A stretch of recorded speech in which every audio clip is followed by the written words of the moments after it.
les feux d'artifice qui accueille Micheline, qui va nous parler donc d'une force. Quelle est donc cette force? Alors, Micheline Parnas est mère de 3 enfants et mamie de 4 petits-enfants. Elle est toujours en activité professionnelle. Elle aime être au service de son Dieu et partager la parole. Elle est active au sein de ce ministère 24/7 et bien sûr aussi dans sa communauté locale.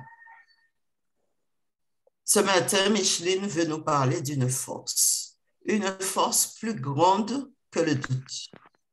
Nous allons donc découvrir cette force. Soyons à l'écoute et que le Saint-Esprit nous remplisse chacun de sa grâce. Micheline, je te laisse la parole. Merci Gisèle et bonjour à tous. Nous sommes 47 sur cette plateforme. Que Dieu nous bénisse et qu'il nous accorde son Saint-Esprit pour ce moment particulier qui est un moment de méditation. Nous avons prié et maintenant nous demandons au Seigneur d'intervenir afin que son Saint-Esprit nous assure de sa parole et nous aide surtout à la mémoriser. Le verset sur lequel est basée cette méditation, c'est 2 Timothée 1er, verset 12. Car je sais en qui j'ai cru et je suis persuadé qu'il a la puissance de garder mon dépôt jusqu'à ce jour-là. Prions.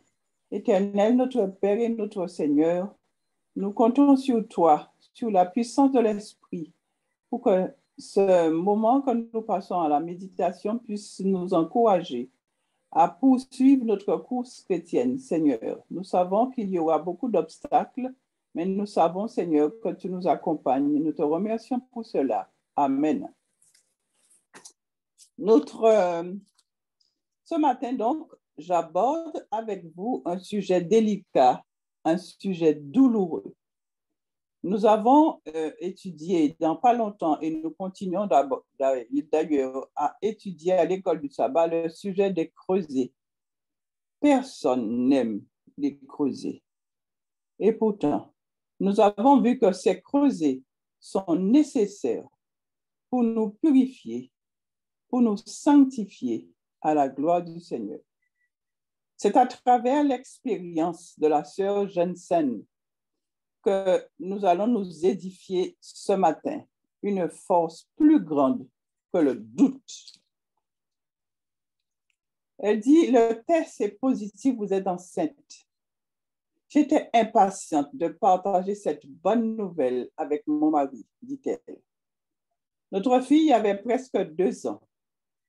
Et cette grossesse, donc elle disait que cette grossesse espacerait parfaitement les enfants.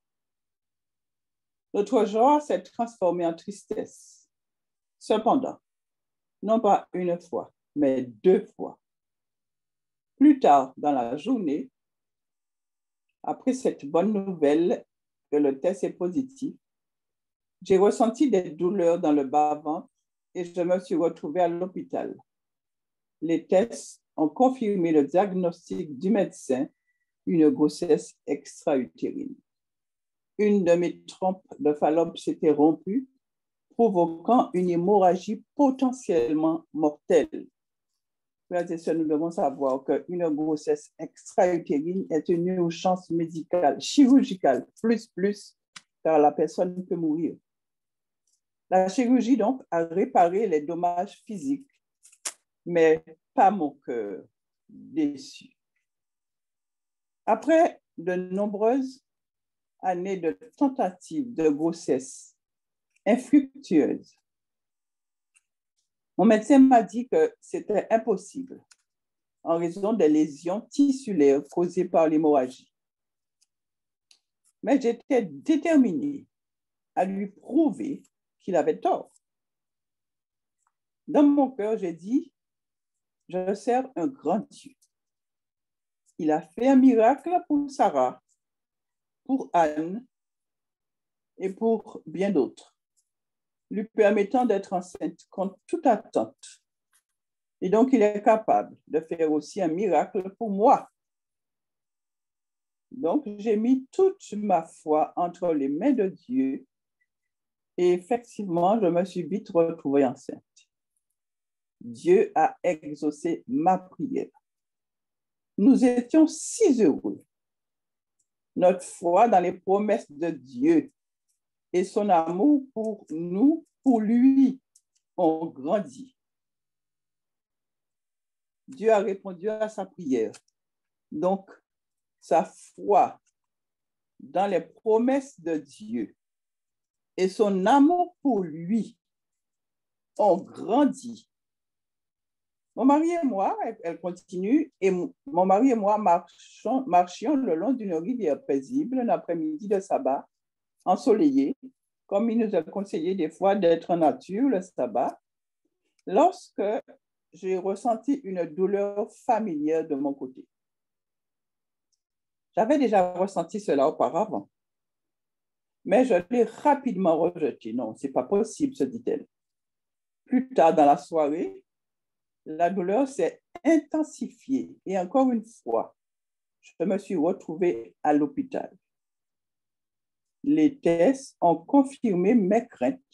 C'était une deuxième grossesse extra-utérine et j'avais besoin d'une chirurgie urgente.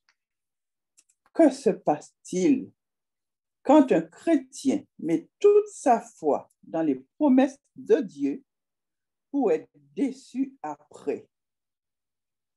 Où est le bien dont parle Romains 8, verset 28, qui dit « Nous savons que toute chose concourt au bien de ceux qui aiment Dieu. » À ce moment-là, le doute m'envahit. J'ai demandé à Dieu, pourquoi? Je ne comprends pas. Pourquoi as-tu répondu à ma prière pour ensuite me laisser tomber? Et voilà, frères et sœurs, à ce moment-là, le creuset dans lequel nous passons lorsque nous avons l'impression que Dieu a répondu à nos prières. Je me suis allongée dans mon lit d'hôpital, très découragée.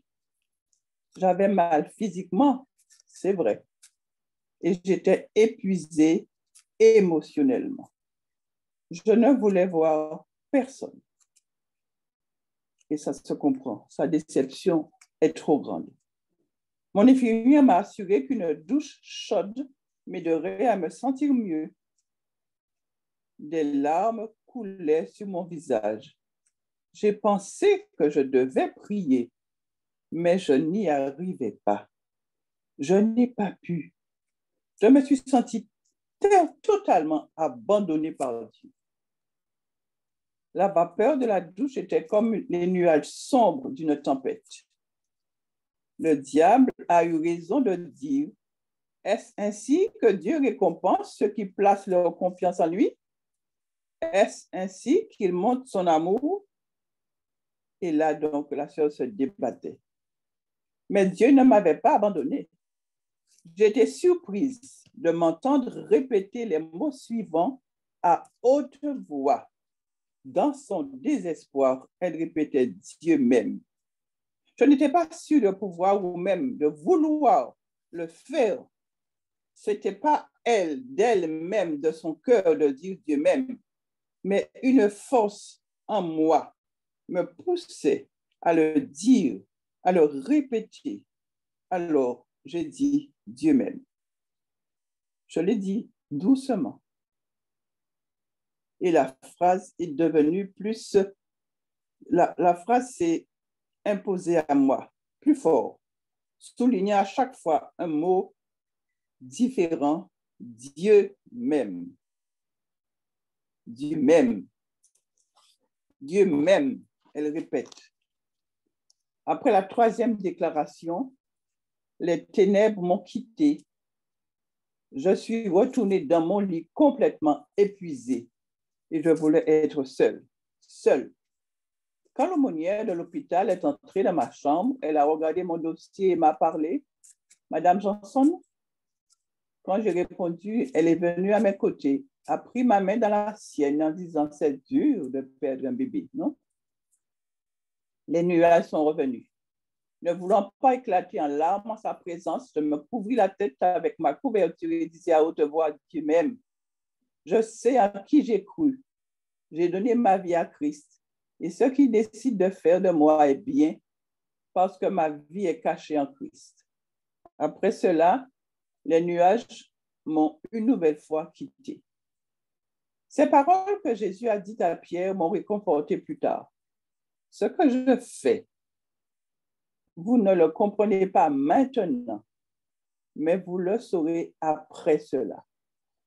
Et frères et sœurs, j'ai pensé aussi, donc en regardant son témoignage, cette méditation, en la préparant à votre intention, à mon intention, j'ai pensé aussi à Job. Job a subi des pertes incommensurables, sa famille, ses enfants, tout ce qu'il avait. Mais il n'a jamais su pourquoi. Pourtant, c'est un homme qui croyait en Dieu. Et elle continue, j'ai lutté avec Dieu pour avoir perdu ce bébé. Je ne comprenais pas pourquoi c'était arrivé, surtout au moment où je faisais cette démarche de foi avec lui. Elle faisait une démarche de foi avec Dieu. Elle avait mis sa confiance dans les promesses de Dieu. Il m'a fallu attendre 10 ans pour comprendre que Dieu voulait que je fasse l'expérience de la foi qui va au-delà des nuages pour atteindre l'invisible. Il a fallu attendre 10 ans.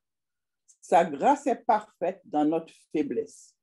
J'ai prié pour un miracle. Dieu m'en a donné un, mais j'ai noté le vrai miracle. En fait, c'est la force de Dieu.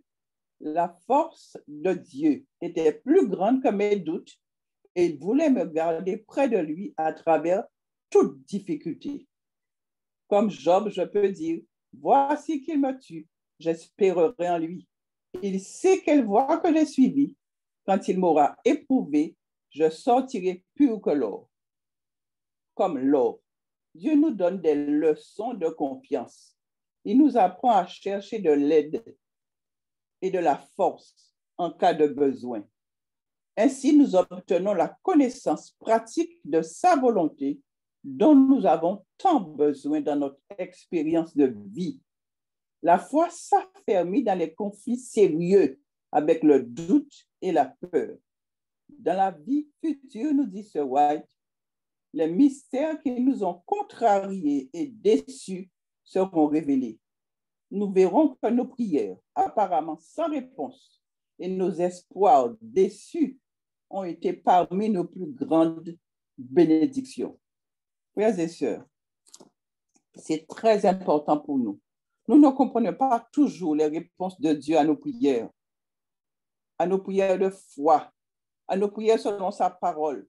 Mais nous savons une chose, c'est que Dieu nous aime, il est attentif à nos douleurs. Restons confiants, quelles que soient nos difficultés, quel que soit ce qui nous arrive dans la vie. Frères et sœurs, restons confiants et gardons la foi, car Dieu est présent, il nous aime. Il nous aime. Prions.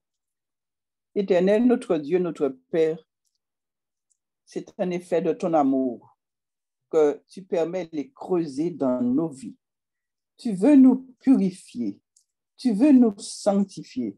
Tu veux nous rendre, Seigneur, semblables à ton Fils. Alors, s'il te plaît, toi aussi qui es passé par des creusets, soutiens-nous, accompagne-nous, sois présent dans nos vies, afin que nous sortions victorieux, Seigneur, et que toute la gloire te soit rendue. Qu'en toute circonstance, en toute occasion, seule ta volonté soit faite dans nos vies. C'est au nom de Jésus que j'ai prié et pour sa gloire à venir. Amen. Bonne journée, monsieur le Père. Amen. Amen. Amen. Merci Micheline pour ce merveilleux message. Confions donc nos creuset à celui à qui rien n'est impossible, car Dieu nous aime. Ayons confiance, même lorsque les nuages se manifestent. L'amour de Dieu triomphe toujours. C'est ça notre force. Merci Micheline. Et nous vous donnons rendez-vous à demain à la même heure. Nous laissons donc la plateforme pour l'équipe suivante.